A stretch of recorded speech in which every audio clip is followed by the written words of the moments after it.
Hello and welcome to a special Star Wars themed Cards and Cardboard review. Today we're looking at Star Wars Risk. It is made by Hasbro and USAopoly. It is in every retail store I can think of right now, so you should be able to grab a copy of this. Now this is a bit of a different pace for us because we don't usually do the mass market games, but this one has caught a lot of hobbyist attention. So we're going to kind of take you into the box and show you why. It's caught so many people's attentions. It's definitely not a risk game by any means. This is actually more of a kind of push your luck, hand management, action selection kind of game, if those words mean anything to you. If they don't, however, they'll kind of be explained when we go into the box. So without any further ado, we're going to show you the contents.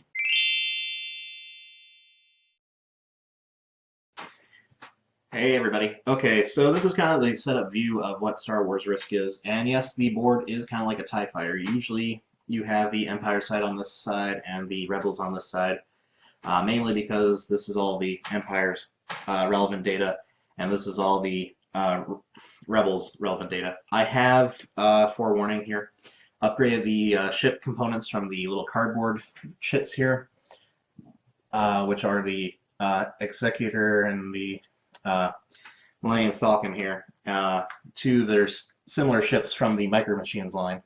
As you can see, these are a little bit bigger, but they work really well and they have a great board presence. Now, I have to state this right now in the video. There is a Black Edition version of this game, which means that there is a game out there with some upgraded component quality to it. Basically, you've switched out these little tokens over here from the Stormtrooper pool, which are little +1 ship tokens, to actual tiny plastics figures of stormtroopers. And these ships have been upgraded to some sort of die-cast metal. The Millennium Falcon's like gold and the Executor's silver. And then there's also a little Death Star in the middle that floats in the middle there and kind of shows off its menacing presence. But other than that, the rest of the components I've heard are pretty much the same, except for slightly thicker cardboard and cardstock for the cards. So, kind of a brief rundown of the game here, after explaining the Black Edition, is pretty simple. So you've got all of the Empire over here, and you got all the Rebels over here.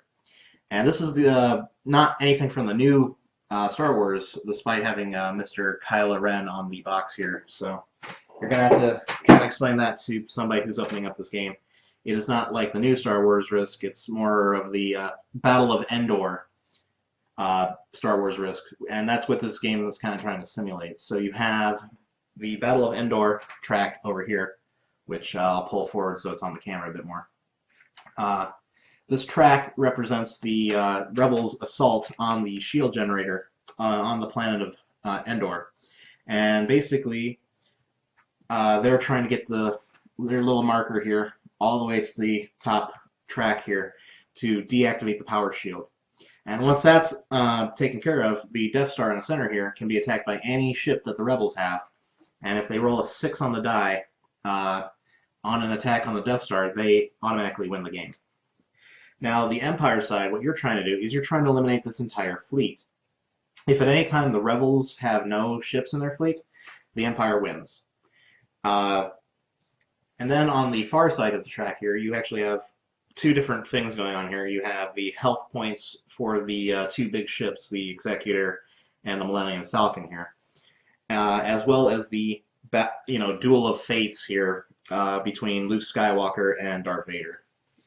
So you've got a lot to kind of manage in this game, and the way you're going to do that is through card play. Every turn you're going to have 5 cards from your deck. There's a green deck for the Rebels and a red deck for the Empire. So once you have your 5 cards, you're going to flip them over, look at them, and they're going to have different iconography on them. So, for example, you've got the Emperor attacks and then the Executor attacks. You've got the Death Star attacks and then Darth Vader attacks. And then you got moving TIE Fighter attacks or Darth Vader attacks. And what you're going to do is you're going to take 3 of these actions and kind of stack them up off to the side, keeping your hand for later. Then you're going to resolve from the top of the deck of what you chose, how you're going to do your actions. So I could move the Executor 1 space and then attack, or I could do 2 damage to Luke from the Emperor, because that's how those cards work. Another thing to note is that there is also one more icon for this game that did not come up, which was the Assault on Endor. What this allows you to do is put some stormtroopers on the track to make it harder for the rebels to advance. Basically, I gotta break it down pretty easily here. So, the Battle of Endor is one of the easiest things to explain up here. Sorry, I'll have to move that again. This is a pretty large board. The Battle of Endor is pretty simple. Every turn when the rebels play their Battle of Endor card, which looks like this little green symbol there, they roll 5 dice, and if they beat the number on the track, which starts at 2s and goes up to 5s, they advance on the track by that number. So in this case, when there's stormtroopers on there, they would normally have to roll 2s, but now they have to roll 3s. So if they want to advance at all, they have to roll 3 or above on more than 2 dice, which unfortunately for their roll, lots of 1s and 2s, they can only remove 2 of those stormtroopers and move up the track 2, which leaves 1 more roll of 3 necessary in order to continue. So that's kind of how the Empire hinders the rebels, and that's how the rebels advance on the track to accomplish their goal over here. Then we're going to go to the other side of the track, which is a little bit more advanced here, because you got 2 different things on here. You have the Executor and the Millennium Falcon. These act basically on the star field here in the middle. And when they lose all of their HP, they provide a bonus to the other side. So if you take out the Executor, the rebels will get a bonus action or 2, as well as you won't be able to bring out any more TIE fighters onto the star field anymore. Because when TIE fighters come out, they come out on this Executor, not from the Death Star. And when you take out the Millennium Falcon only provides bonus actions to the Empire side. So when I say bonus actions, basically what happens is you have your 3 actions set down for the turn. Say you kill the Millennium Falcon, you get 2 bonus actions, and these go under your deck of cards from the top of your deck. And then when you finish doing your 3 actions, and then the rebels done doing their actions, you're going to get actions from the top of the deck, resolve one of them, and keep going. It's a very powerful strategy to get bonus actions in this game, and the only way to do it is kind of to take on certain objectives. So, that being said, you have the Darth Vader and Luke Skywalker fight. If Luke dies, basically the Empire gains a number of bonus actions, and then if Vader dies, the rebels get a certain number of bonus actions. Now, one of the interesting things in this game is actually for the storyline of the game. If Vader's critically wounded here on this little track here, he's got 3 spaces. If the rebels have the special card for Vader, the Vader Redeemed card, which has a little Vader up here, they can play that and basically defeat Vader right then and there. And the Emperor can no longer do options as well. And what happens is the rebels will get 5 bonus actions as opposed to like the 3 bonus actions that you would get for just outright killing Vader. And that's huge. That can really turn the tide of the game. Now that being said, there's actually a strange rule in the game where if Vader is actually killed but not redeemed, and Luke's kind of low on hit points, the Emperor can still play his cards to automatically deal the 2 damage every turn, and eventually bring Luke down to 0, and then claim their bonus actions. But that's really in that kind of advanced errata of the game that usually you're going to want to look on Board Game Geek for. This is kind of just a brief overview. The rest of the cards in each of the decks usually correspond to the ships on the board, and it usually is something like you're always going to move 1 space unless it's one of the special ships, and then fire at an adjacent sector. So in this case, I'd actually have to move into here. I've got 4 of these little TIE fighters versus these Y-Wings. So I roll 4 dice, and on 4 pluses I remove ships. So, boom. For their side, they also have the option of when they're using TIE fighter, not TIE fighters, X-wings or Y-wings or B-wings. They can move them off of these little adjacent sides of the fields and come into the actual starfield. And that's really important for them because when the Empire plays their Death Star cards or uses their Death Star actions, they can roll 2 dice, choose one of these things, and if they get a 5 or a 6, they remove this from the game with all the ships on it. The Death Star is a very powerful thing early game to eliminate a lot of these rebel reinforcements and can really turn the tide of the game. It is fair to note here that when you are playing this game in the Starfield area, when an entire group of units is eliminated and leaves a clear Starfield, the person who cleared it does get the bonus points, or a bonus action for that. So if you're going through with a big squadron and taking out everything, you could bankroll the game pretty quickly, especially if you're on a hot streak of lucky 6s. So keep that in mind.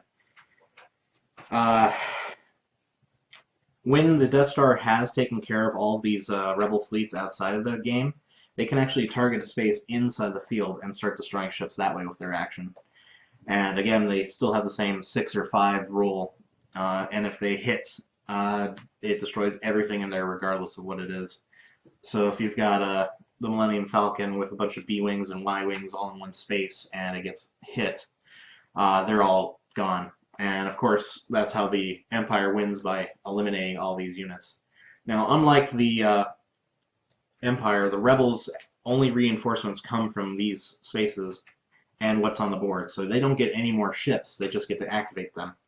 Whereas TIE fighters, you can always bring out 4 new TIE fighters on the Executor space for a TIE fighter action. So there's a bit of risk management in there as well if you want to bring out more TIE fighters, or if you kind of want to move them around and start attacking with a larger group of them.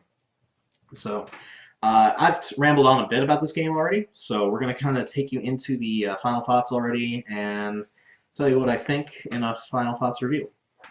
Okay, so that's what all comes in the box. We're going to kind of take you through what I think about the game, give us the final thoughts based on certain categories. Now, usually I start with artwork.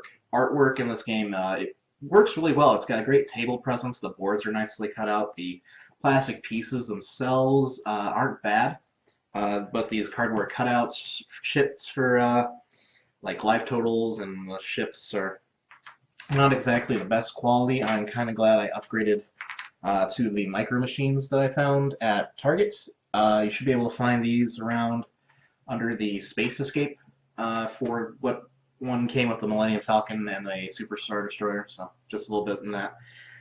This game is ripe for kind of upgrading. So that being said, the artwork itself is fair. The iconography is easy to understand. I just kind of wish there was a bit more on the cards themselves to kind of explain the actions, because, you know, if you don't know what these symbols mean, I mean, it's great for language independence, but not a lot else. How am I supposed to know that the Emperor does 2 points of damage without rolling dice by doing that, unless I've read the rulebook? And, you know, sometimes you got to keep referring to the rulebook, and that's not something you usually want in a game like this. So if somebody out there wants to make like a better deck of cards based on this, I would not be opposed to printing those off and using those instead, because that's going to bring us into the component quality here. These cards are very flimsy for this edition of the game. As I said in the unboxing, there is a black edition of the game, so you can kind of get an upgraded component quality with that, but not by much. The plastic ships are still going to be this kind of cheap little plastic, stable but, you know, working. And the counters for the ships are still going to be these cardboard ones. Which, you know, if you feel like you need to, you can always find other means of upgrading that. Maybe finding like minis or something, or using dials. Who knows? So, but I know in the black edition that the Stormtrooper tiles, these little chits here, have been upgraded to a actual Stormtrooper mini. That's nice, but again, you kind of lose that roll +1 unless you know what you're doing with the rules. So if you're a hobby enthusiast for board games, go and get the black edition on Amazon. Otherwise, this game is great on its own, and you can kind of do your own upgrades with the regular edition here. The boards and stuff are pretty much the same material that you'd see in most games. A little bit on the thin side and a little shifty, but everything clicks together all right, and maybe a slight bend every now and then that'll come out in time.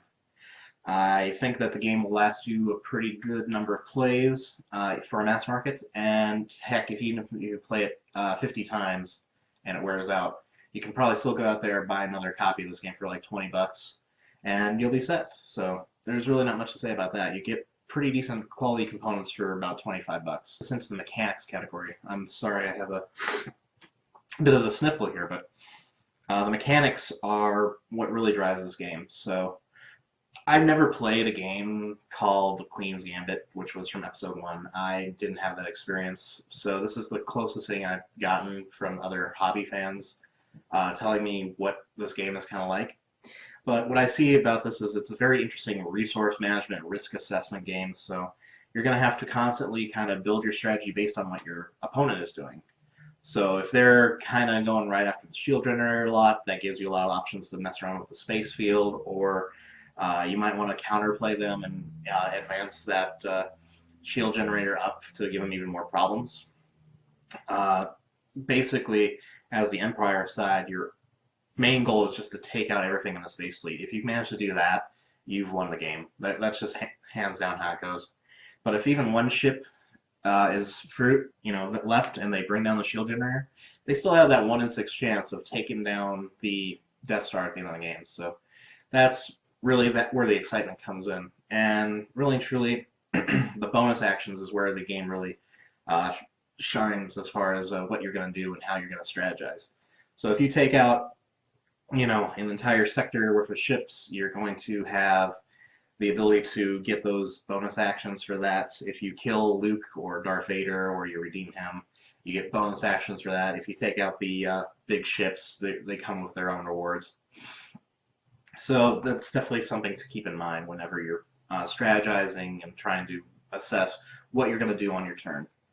Now, that being said, this is not a fair game because you've got a lot of balance issues that people presumably have, but really and truly it comes down to, well, honestly, luck factor. So these dice can be really cruel.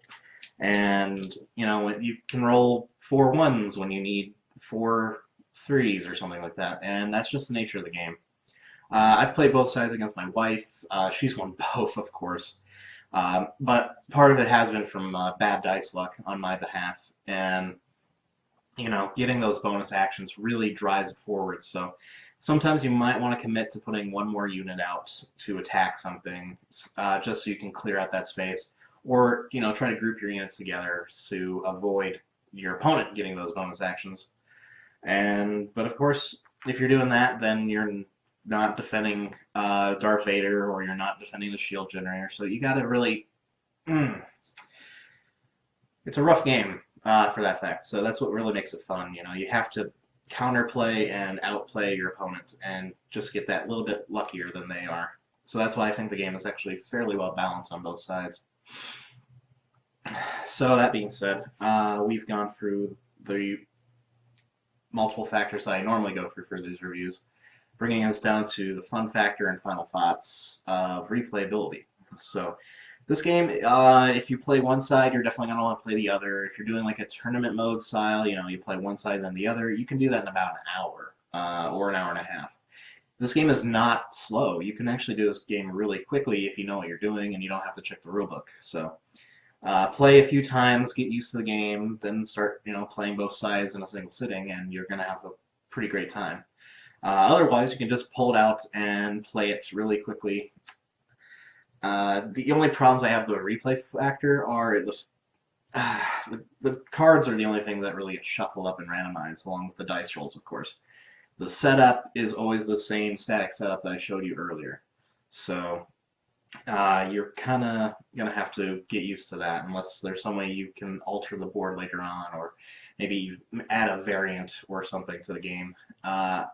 I'm not going to be doing that. I'm not going to put that much time into a game that's just kind of fun to put out there and play with my wife in a half hour, which I have quite a bit of those in my collection already, but this one actually kind of hits it a little bit close to home. We love the idea that it's Star Wars themed, and we love the idea that it's just kind of a dice chucker and trying to outplay each other.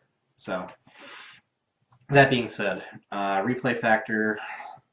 Oh, I usually give numbers to these. I'm sorry. So we're gonna go right into the final thoughts here and give you the rundown of each little bit here. Artwork. Uh, we're gonna go 6. 6 is a good number for that because of what I said earlier about not having enough text and stuff, and having to refer to the rulebook a lot. Component quality, that's going to be probably another solid 6. It's not the best. The plastic is probably like the best part of this game, but the cardboard's a little cheap and the chits are a little meh. And not to mention, you want to upgrade your ships if you can because these tokens are not the best quality either. So, mechanics-wise, this is where things go up a little bit more.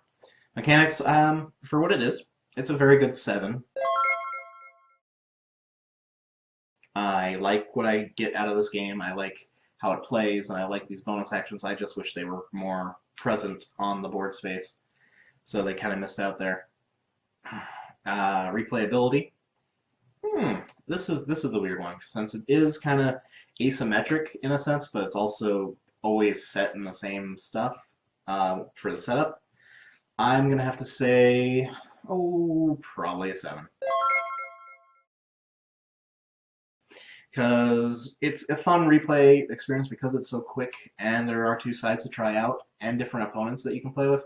But being a 2-player game really limits that replay factor, and sometimes you're going to get into this situation where, well, it's going to be the same game over and over again because of the similar setup. There's no variation on that. You can only change your strategy based on what you get for cards that turn.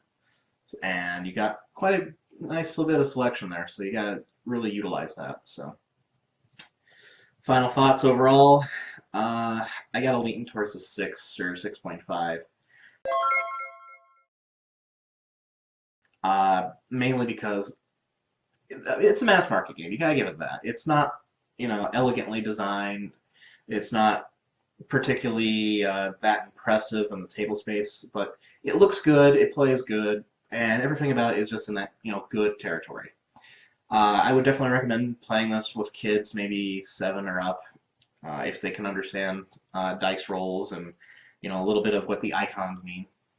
Because other than that, like if you're looking for a deep strategy game, you should try like a Battle Lore or something else, which has a lot more commitment towards that theme. This is purely this experience for the mass market to try to get more people to play games that have you managing different resources and assessing different threats and trying to counterplay your friend. So. Thank you so much for watching. I hope you all have seen episode 7 already. I'm not going to say anything because I don't want to spoil anything for you. You should go in there with a fresh mindset. Be forewarned that on the channel we will probably try to do a few more videos on some more advanced content from this point forward. We don't usually do mass market stuff, but this was a great game that entered our collection recently on the suggestion of a good friend of ours. And of course we also did Magic the Gathering, which is kind of another mass market gem there. So that being said, thank you so much for watching. Go out there, watch the movie, enjoy. Bring the new generation of Star Wars fans in because, hey, this is going to be this, coming to stay, and it's going to be a fever that's going to catch on everywhere, even if you're not part of it. So get out there, enjoy yourselves. Maybe pick up this game if you're really looking for the classic Star Wars theme. You're not going to get anything new from this game. So that's pretty much the experience that everyone wants, is this nice, nostalgic, classical feel. And if this had come out, 10, 20 years ago, it would have been a much better title probably today than it would be now. And it would have much more people probably making fan variants of it. So keep an eye on the Board Game Geek for that, and I'll keep an eye on it as well. So here's hoping that people maybe are doing some interesting things with this game as well.